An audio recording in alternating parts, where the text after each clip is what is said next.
much as I can.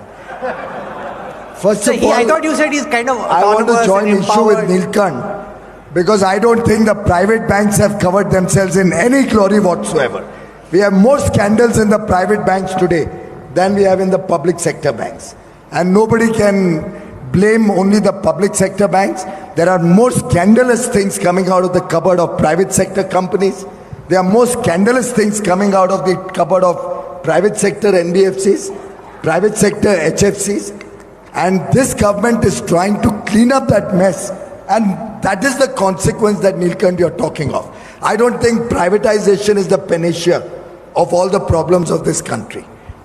The public sector banks today are the reason why India has developed so much. They are the reason we see all over the country infrastructure, power plants, manufacturing companies. They are the ones who held the hand of Indian entrepreneurs through thick and thin and helped us come where we are. I am a beneficiary. I am what I am today because of the public sector banks, because of IDBI, ICICI in its earlier avatar as a development financial institution. No private bank would give money to a young entrepreneur just wanting to start a new business. It's the government banks that stood by me through thick and thin. When I had labor trouble, the private bank wanted to pull the plug. The government bank stood by me and said, no, tide over it, we are backing you up.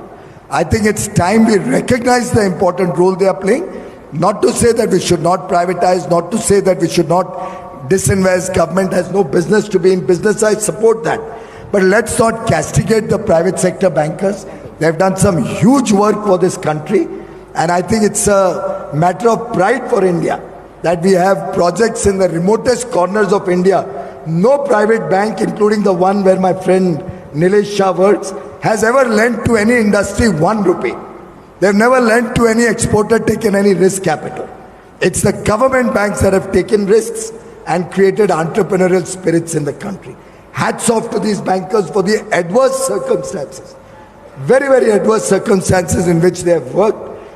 They have been willing to take risks which these private banks have not. Private banks are looking at cozy, comfortable retail lending, cozy, comfortable lending to very, very safe borrowers who pay 42% tax possibly, but they are not willing to lend to the poor farmer.